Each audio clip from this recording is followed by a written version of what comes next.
Kurt Russell has a long nose and is very furry, and he has to escape from Doodland. Somewhere in the Escape from New York series is this game with a furry character, because we couldn't afford Kurt Russell. So instead, enjoy a furry character that always whimpers. Enjoy the furries in this game. Lots of furries. And more furries than you've ever met in your real life. Except in that one furry game for Cadia. Except that one dream you had after eating a pizza and some other stuff you don't remember.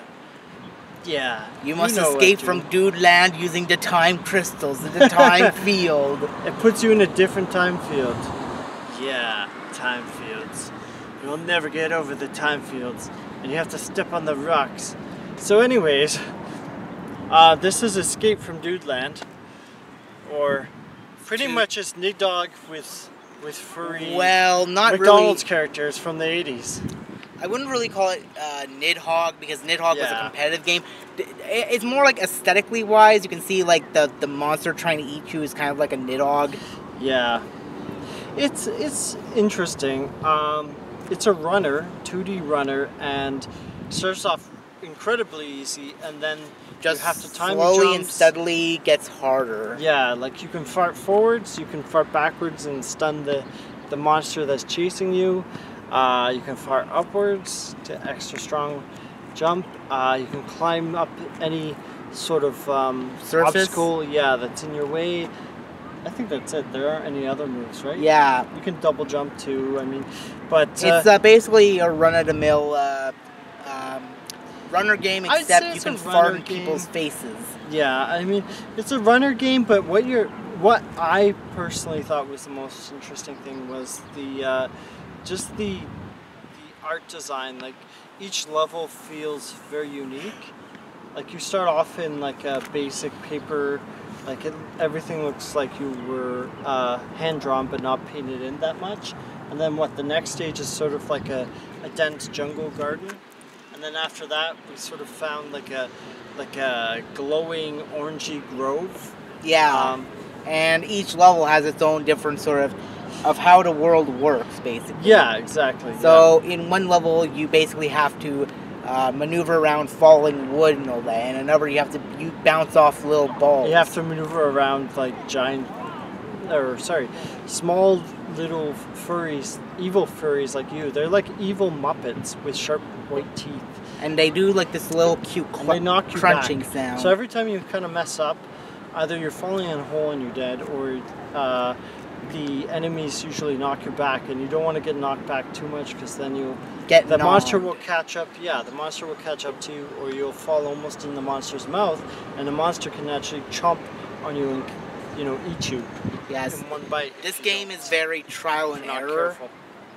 Yeah, I really feel like there's 10 levels, and we got up to level 4, 5? 4. Yeah, and again, I think, I don't remember the price of this, but I think it was in a bundle for $1 or $2, and as soon as I saw it, I'm like, okay, this is way different. Just the basic banner premise was like, okay, we gotta try this because it's different than a lot of games on Steam.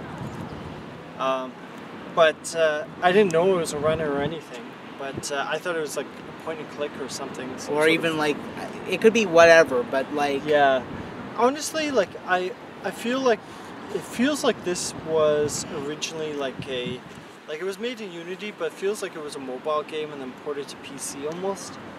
I kind of get that feeling. Yeah, just from the menu. Kind of do too. There isn't like any sort. It does kind of feel like that because you have that standard.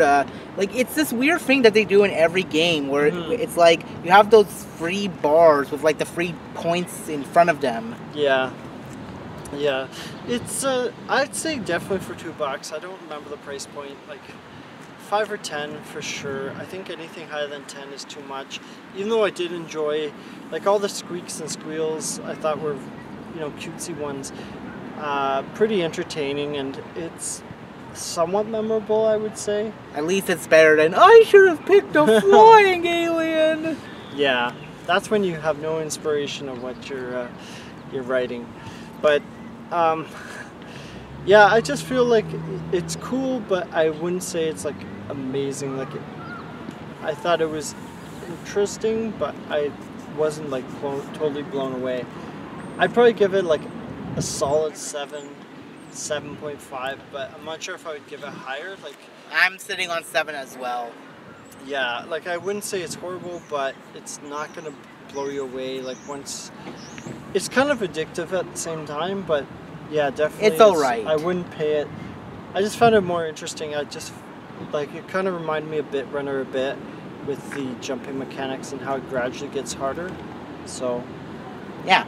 Yeah, I'd say check it out. I mean, if you can get it for 5 or 10, especially with Steam sale coming up in the next Hell, if you can get it for $2 $1 or $2 easily. Yeah, like, it's pretty cool, I'd say. Yeah. Yeah. So, yeah, dude. Let's run away from the Nidhogg. Alright, dude. See you later. Bye, dudes.